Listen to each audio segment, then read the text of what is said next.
Okay. Hello, everybody. This is our monthly seminar for HelioHub for October. So last month we did the Space Sciences Laboratory panel, if you guys were here for that. And then this time we're hosting with SWIPS, which is Society of Women and Minorities in Physical Sciences. It's run by women and gender minority students in physics, astronomy, earth, and planetary sciences and other related fields at UC Berkeley, and they're helping us run this grad app webinar, giving just a little introduction for how to navigate this whole process. So that's what we're going to talk about this time. And then next month, a little preview, we're going to do AGU presentation prep. If you guys want to come to that and get ready for your AGU presentations for December. And then also I have some notes to pass on from Shay. This is about another graduate fair hosted by SPD, AAS and SPD.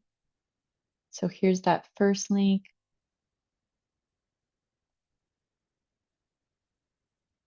Hey, and this is happening on November 5th, and you guys can attend virtually there as well. And then we also have the SWIPS document that was linked on that flyer showing some of the information that they'll cover today and just some more in-depth information on grad applications. And we also want to mention for any questions for the meeting, we're going to answer those at the end. So we're going to do a little bit of their uh, preview here with the presentation slides. And then at the end, we'll have time for questions, maybe about 30 minutes. But if you guys wouldn't mind using the Q&A function through Zoom instead of the chat or anything like that, we'll get your questions answered easier that way. If you're ready, Claudia, if you have anything else you want to say. Sure, yeah. I was just gonna add, if you didn't know, we're HelioHub. We're a Discord community for undergrads and recent grads interested in heliophysics, and we're funded by Coffees, which is a NASA Drive Center. And I guess we can get started with introductions, Dan, with the team. Okay, so I'm Claudia. I'm an undergrad at UC Berkeley studying applied math and astrophysics, and I've been working with SSL for a little over a year now. And I joined HelioHub this past summer, and I've been helping run these webinars. And I can pass it off to Phoebe. So I'm helping with these webinars or I helped in the summer and now with this fall semester.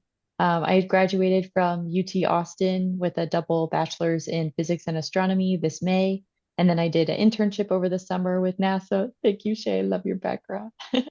And then now I'm helping out with the fall semester here, um, helping plan some things for the spring as well. And that's me. All right, and very quickly, my name is Dan Zeman. I'm the student engagement manager at UC Berkeley Space Sciences Laboratory, and I play a similar role for Coffees as the undergrad engagement manager for that effort. And that's how we came about with HelioHub to support undergrads across the country interested in heliophysics at any level or even just curious. All right, and who do we have introducing SWIPS? Yeah, I can introduce SWIPS. So hi everyone. My name is Shreya. I guess we'll get into our personal introductions in the next slide, but I just quickly wanted to introduce SWIPS. So I'm the head coordinator of SWIPS. I've been with SWIPS for many years. Did my undergrad at Berkeley as well, so I've been with SWIPS for maybe 4 or 5 years now. SWIPS is a society for women and gender minorities in the physical sciences. And we have members bridging sort of all levels of careers. So we have undergrads, grad students, and postdocs. And it's really the purpose is to create a shared community between all of these different levels and also have opportunities for career development for women and gender minorities at all of these different levels. Um, so we made a grad app crash course document, which I'm sure many of you guys have seen. So we wanted to talk about that a little bit more in depth and hear any questions people may have. Lucia, if you want to go to the next slide. I thought it would be nice for us to do quick intros of ourselves. We also have a contact that I put here, especially if you are a student in Berkeley. We do run grad app office hours. So this is an opportunity for people to come by. Anyone is welcome. We do these once a week, and we're happy to review your essays, answer questions, whatever about what you might have in mind. So feel free to reach out to email, even if you're not at Berkeley and you have questions, you can always send us an email at that address. But like I said, my name is Shreya. I use she, they pronouns. I am currently a second year grad student in the physics department, and I work on axion dark matter experiments. Hi, I'm Anusha. I'm also a second year in the physics department. This is also my second year at SWIPS because I'm new to Berkeley. I do cosmology and astrophysics, so I do a lot of stuff with like type 1A supernovae. Hi, I'm Samara. I use she, her pronouns, and I'm also a second year in the physics program at Berkeley. Oh yes, my research. I do experimental particle dark matter search. And this is my second year with SWIPS also.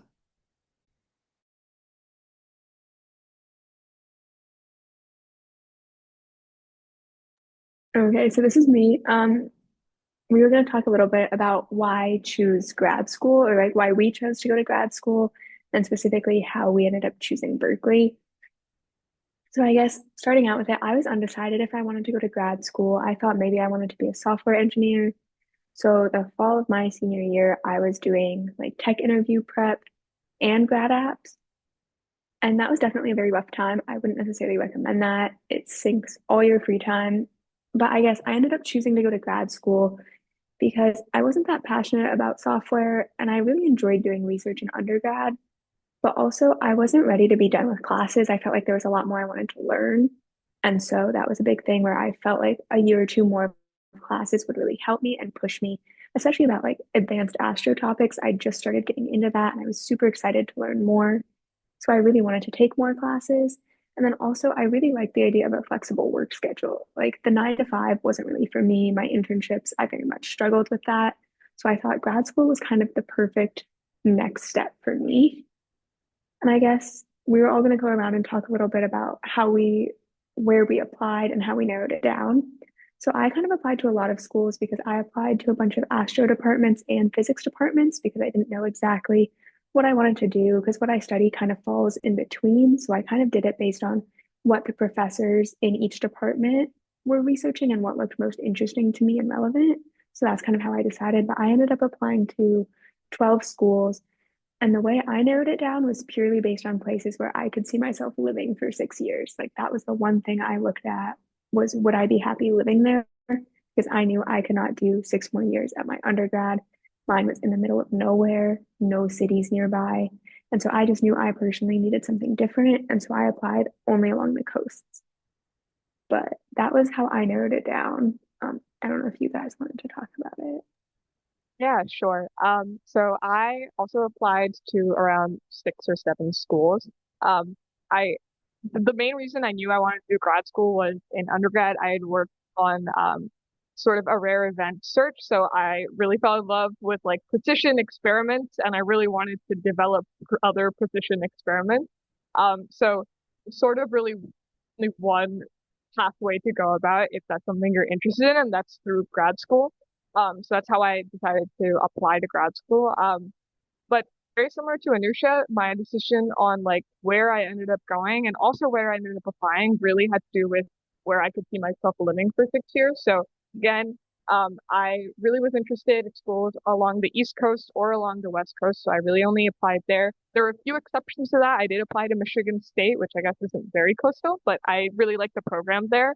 And then after I got into grad schools, I also similarly based my decision off of where I could see myself living. So I was able to visit one other grad school that I got into that I was interested in, and it was in North Carolina. And so after visiting there, I realized that I really, really do like Berkeley. And so I ended up staying here for grad school. Sorry. When I was thinking about grad school, I was thinking mostly like what I wanted my career to be.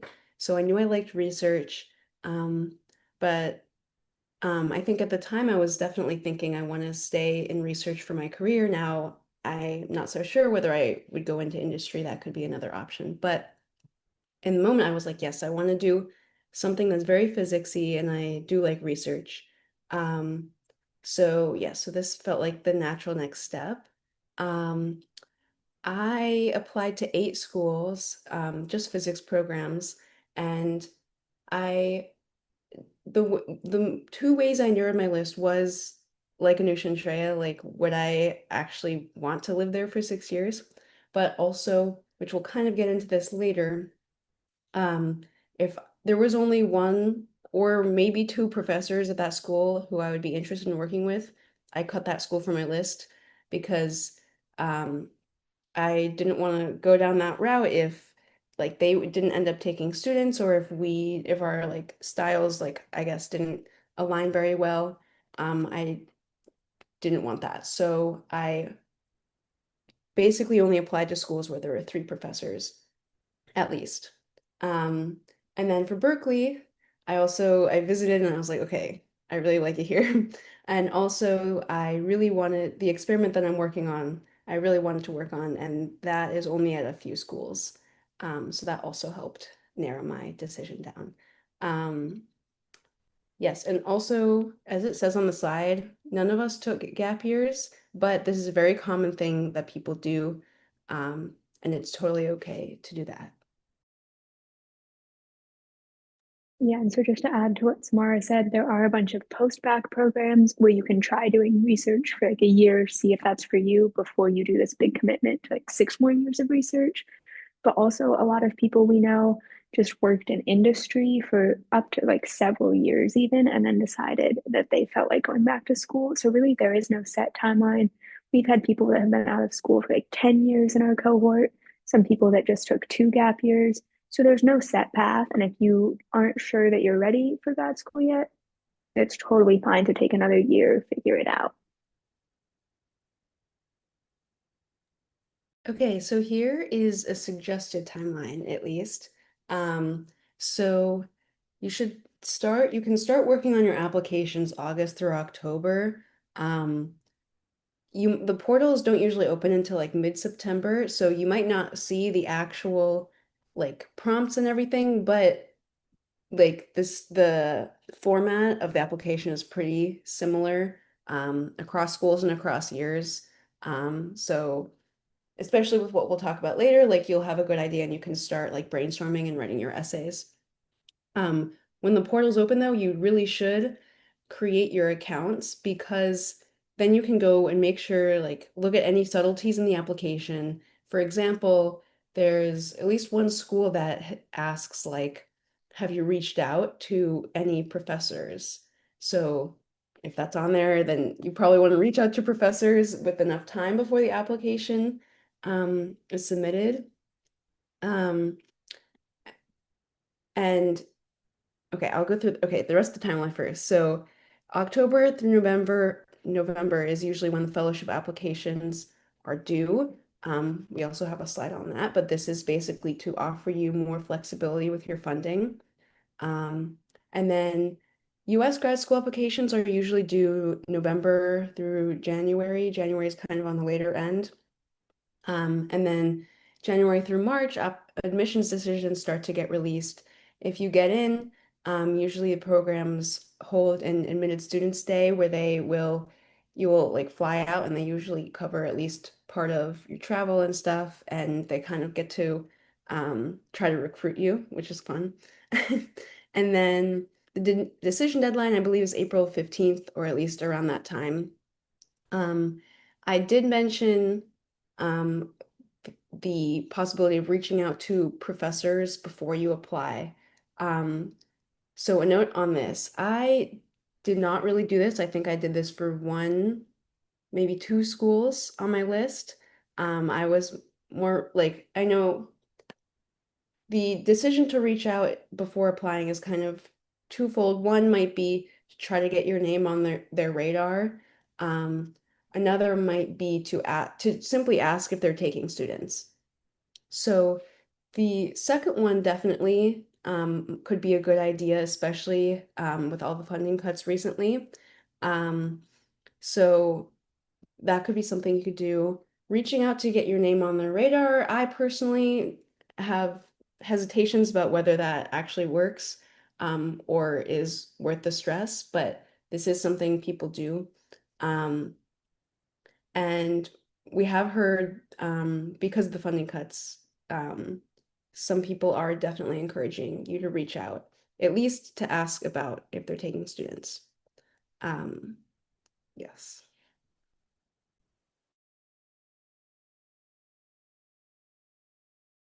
Sorry, this is also me. So a list of materials that you should expect to see. Basically, all of these are asked. A CV or a resume, a personal statement, a statement of purpose, where the statement of purpose is more research focused. And sometimes these two essays are either combined into one or there's no personal statement, but I think only like 1 out of the 8 schools I applied to only had one essay. Everyone else had both of these. They'll also ask you for a transcript and 3 letters of recommendation.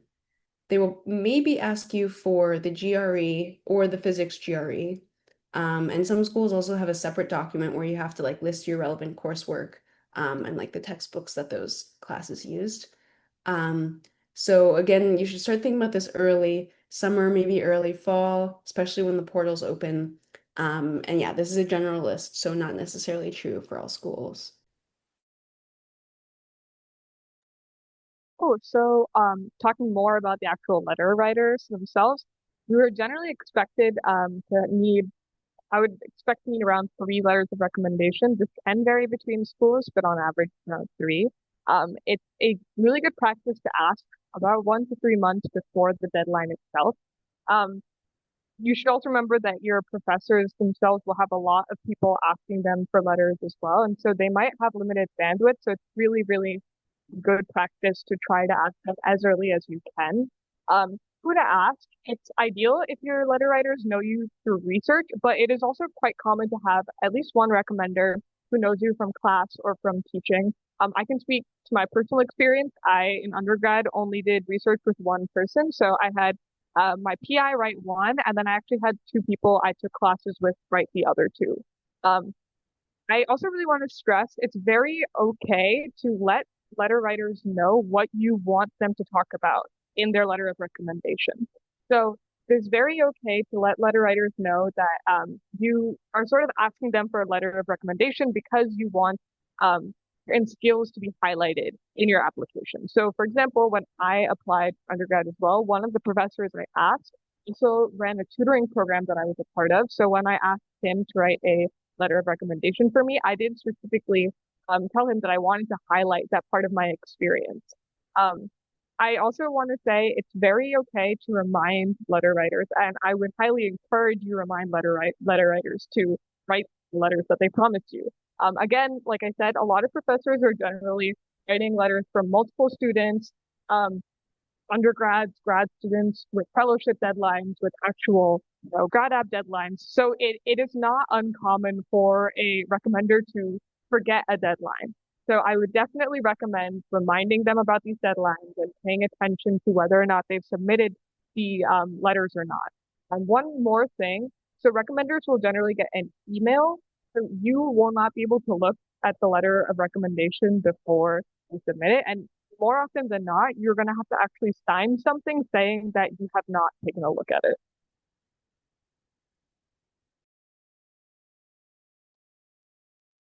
Okay, so now we're going to get into one of the essays that you commonly have to write, and this is the statement of purpose. And so in this, you really want to focus on research. And we included like a sample prompt, but it's going to look a little different for each school. But basically, you really want to emphasize any research that you've done and skills that you've gained from that. So if you do more like experimental stuff or hardware stuff, talk about concrete skills that you have. Like, did you do machine shop training? Have you like, do you know how to solder or do you know a lot about vacuum system? Like, try to list specific skills that you have that could transfer to another experiment. And so for me, I did a lot of observational astronomy in my undergrad. So I would talk about specific telescopes that I've worked with and specific data pipelines that I've learned. So I would talk about how I've used XMM, I've used Hubble, I used NICER, and I was like, I know how to analyze data from all of these instruments. And I would talk about with this project, I learned how to use these analysis tools, and the output was this. So I talk about, oh, did I give a presentation to other students at my school? Did I present this at a conference? Did I get a publication out of it? I would try to say like the full process and what the deliverables were because they do want to know that you know how to share your research too. And it doesn't have to be like a full paper, but even just like any opportunities that you took around campus. And then also in this, I talked about why I wanted to attend grad school specifically. So I said that like in my career, I'm not entirely sure what I want to do yet, but I'm strongly considering becoming a professor. And you need to go to grad school to become a professor. So this is a logical step. And that was something that I included in my application. And then I talked about for every school I applied to, I listed 3 professors that I wanted to work with. And this is really good because it shows that you didn't just copy paste your essay from every school. It shows that you actually looked into the school. And also, what I would do is I would talk about how my past research set me up well to work with those professors. So I'd say, even though I don't know this exact research, I've learned about X and Y topic, which is the foundation for this current topic that they're researching. So something like that, I would list in my application. And then another thing, so like other academic related factors of interest, a big thing for me was I didn't have some of the common classes that I feel like they often look for. Like I hadn't taken quantum or E&M when I was applying. And so that would look kind of weird on my transcript. So I explained that in my essay. And I was like, I studied abroad, so I wasn't able to take this on sequence, but I am registered for that for next semester and will have completed the course. So I just tried to explain any like anomalies that they might look at and be like, why haven't you taken this? I explained that just so they wouldn't be too concerned. And then another thing is in the statement of purpose, I added a little bit about why that school specifically. So, like for Berkeley, I did talk about how they had SWIPs, which is something that was important to me, like having a club like that. And then also, especially on the Astro side, I would always look to see if the school had a telescope or an observatory linked to campus that students could use. So, like the UCs have BLIC, and a lot of students can use that, and they do a lot of public outreach. So, I highlighted in my applications that like LIC was a super important thing to me, and also the monthly astro nights that the department here holds, where they do public talks. I said I was really interested in getting involved with that because a big part of my undergrad, I worked at my campus observatory. And so that was another through line that helped me connect how I would be, how I could connect skills I had from my undergrad, bring them to grad school, and continue outreach. Okay, so this is the other essay that you'll probably have to write. And this is like a sample prompt. I think this one might vary slightly more, especially in what they choose to highlight. So this one specifically is like describe your personal background and experiences and how they influence your decision to pursue a graduate degree and how can you contribute to a community that prioritizes equity, inclusion, and belonging. Sometimes they'll pick out like specific words like that in that second sentence. I'm also curious what they're doing nowadays. I think this was taken from when we applied a couple years ago. So this one is going to be less focused on like what research have I done, but it should still be related. So the big thing here, the way I think about this is you're trying to convince the admissions committee that you are a good investment for them because you want to go there for 6 years and they will be probably at least partially responsible for some amount of your funding. So in 6 years, like is like a lot of funding. So you want to show, so you want to show you're a good investment. So basically you should think about what skills are important for research and not like technical skills, but like self-motivation, adaptability, and the ability to overcome challenges. Like think about those and how you are good at those and things like that. So for example, I talked about my chronic illness and how skills that I've learned from, dealing with that, how that has prepared me for working in research, like a lot of these like adaptability type things, and preparation and stuff like that. I was careful because I was thinking about the like good investment part. I didn't want them to subconsciously be like, ooh, that could be risky. So I was like very careful with my wording and to make it sound very good. Well, not make my illness sound good, but make myself sound good still. Um, and the other thing to be careful about is make sure you're not, I guess, putting down others, even like just implying with your language, even if like it's not explicit, like you don't want to say that like you are better than other people because you have this one skill or something, even though you're trying to show that you are a good applicant, but you don't want to put others down to do that because that's just not a good, I don't know. It's like I guess it's not good to do, but also it's just not a good look either. So yeah, so those are things to think about for this personal statement.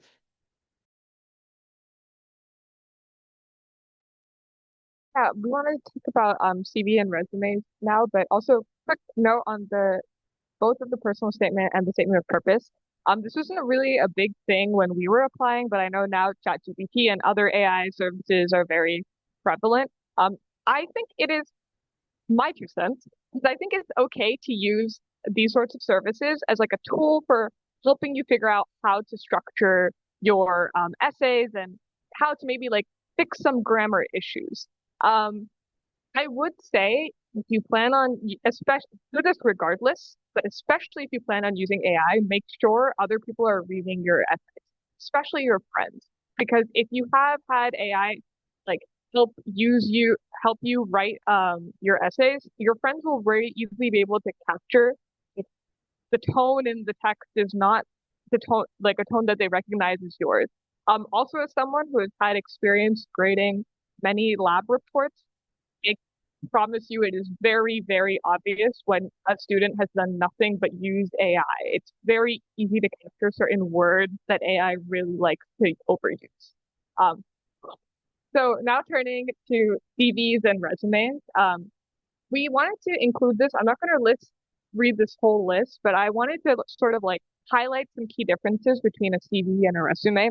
So depending on what sort of thing you're applying for, you will either be required to submit a CV or a resume. Resumes tend to be more common for industry jobs, and CVs are typically what people are looking for in grad apps.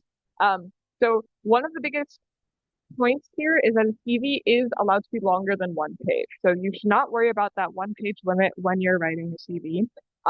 Good sections to include in a CV we've listed here, but definitely research experience, presentations, publications, especially when we talk about like research experience and teaching experience. These are things that you will be writing about in your statement of purpose too, but it's very good to highlight something you want a grad school to really know about you multiple times. So it's good when they see that in your CV. It's good when they see like you expand on that experience in your statement of purpose.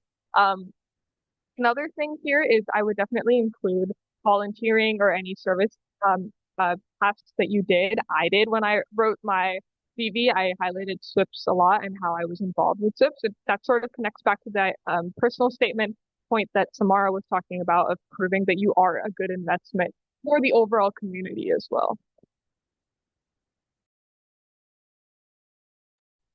Okay, so the GRE.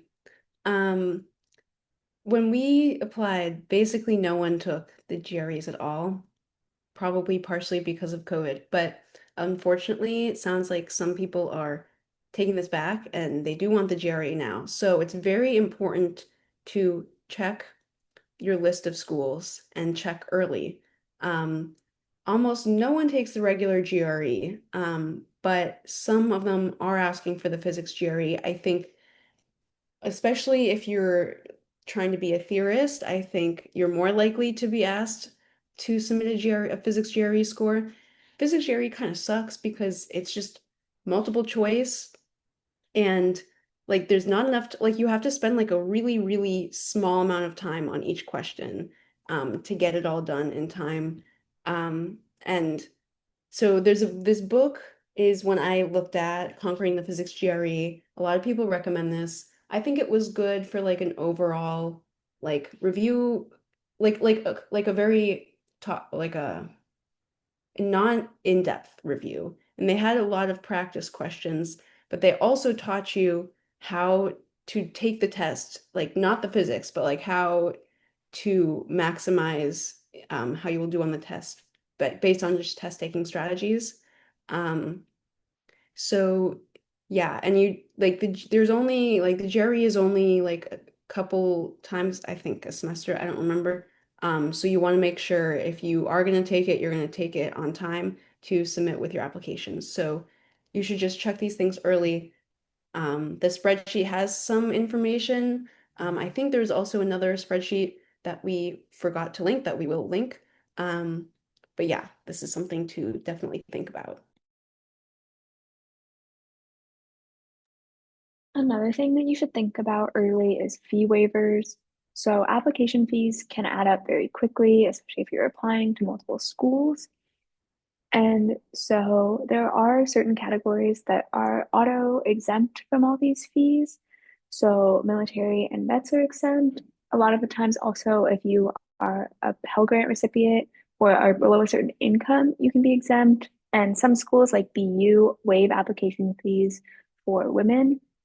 But a big thing about this is that fee waiver deadlines are before application deadlines, and they also take some time to be reviewed. So, like when I was applying, I applied for a fee waiver too close to the deadline and it didn't get approved. So, to submit the application, I still had to pay the fee, even though I qualified for a fee waiver, which really sucked. So, make sure you do this early.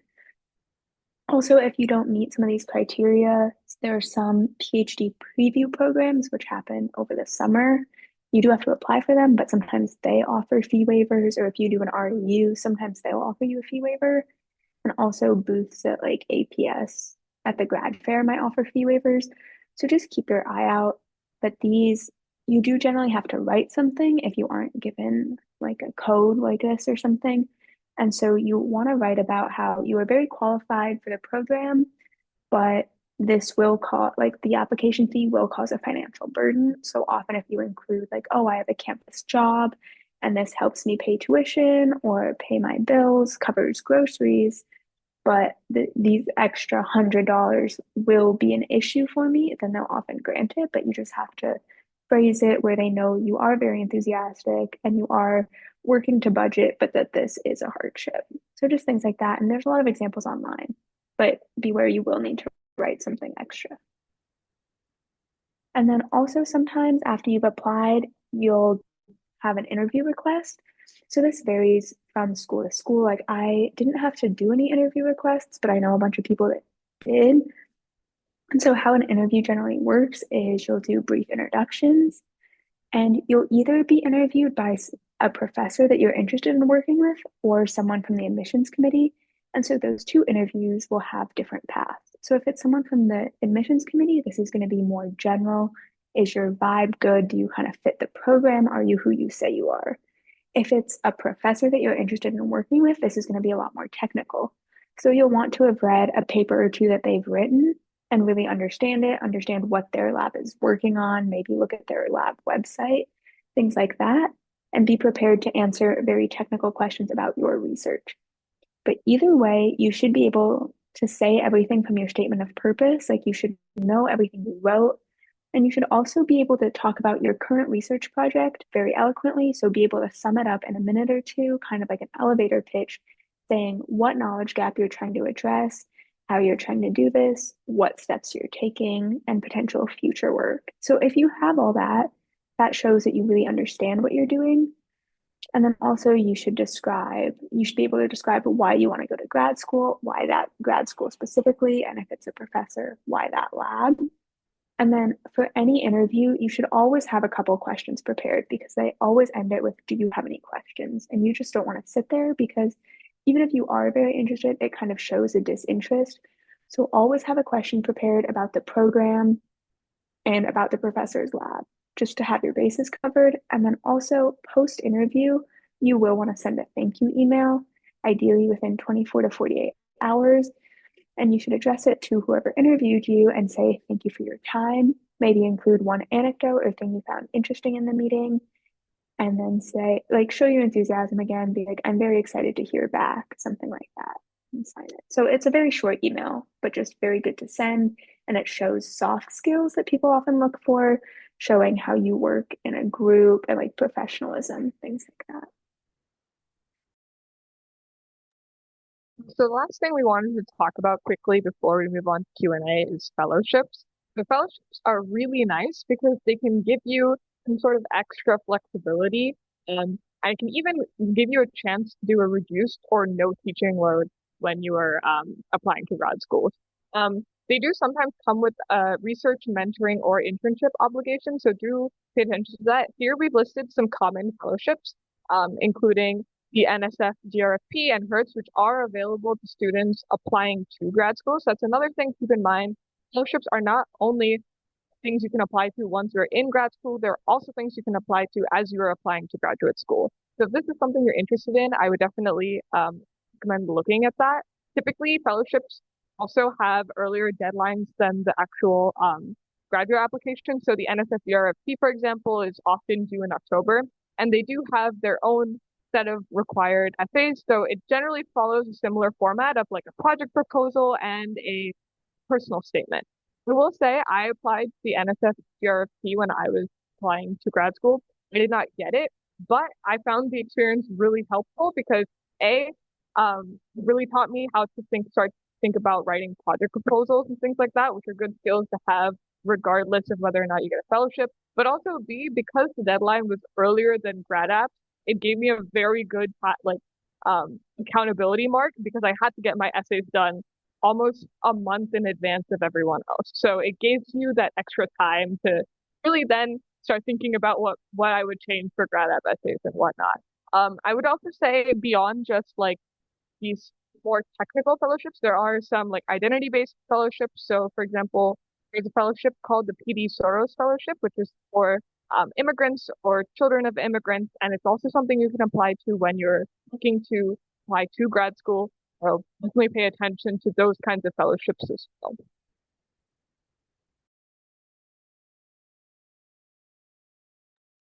That's all we have prepared, so I guess we can open it up for questions. I don't know if Phoebe, you were the one who was doing it.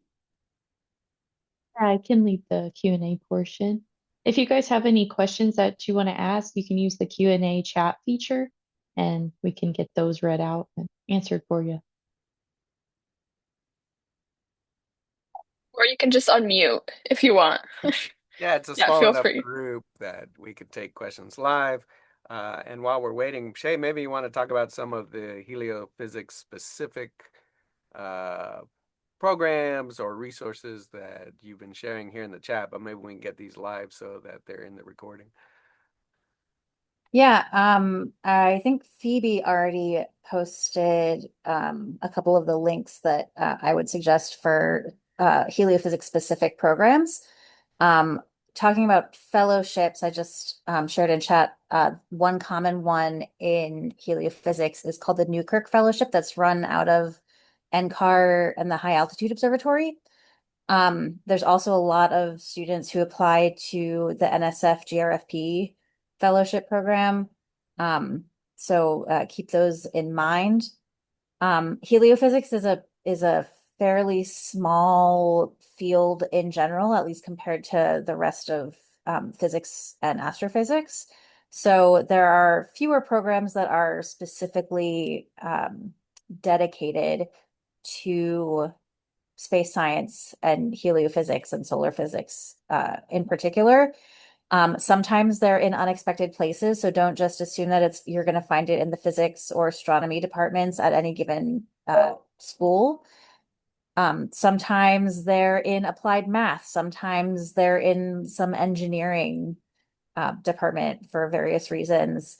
They're kind of tucked away in some surprising places sometimes. So I would highly recommend looking at the spreadsheet that the Solar Physics Division of the American Astronomical Society provides that has all of the known graduate programs around the US and several international programs as well, where you can look up information, go to the website, see which professors are available to work with. see what sort of programs there are, which departments they're in, what their specific research is dedicated to. There are also, again, because heliophysics is so small, there are some places that purely do research and don't actually teach classes, like Stanford, where I'm at. There are other places that have programs that actually teach space weather, solar physics, plasma physics specific to like the magnetosphere, that sort of thing. So again, it really depends on the program and what you're particularly interested in. But again, all of that is listed in the Excel spread or the Google spreadsheet that Phoebe shared earlier. And many of those institutions, academic institutions, will be presenting at and answering questions at the upcoming graduate student fair on November 5th. So I highly recommend anyone who can go attend that for something that's more heliophysics specific. And I'm happy to answer any questions on that or getting, I mean, I applied to graduate school a very long time ago at this point, but happy to share my experience in terms of what sort of a solar physics program might look like or where I went for my program, anything like that.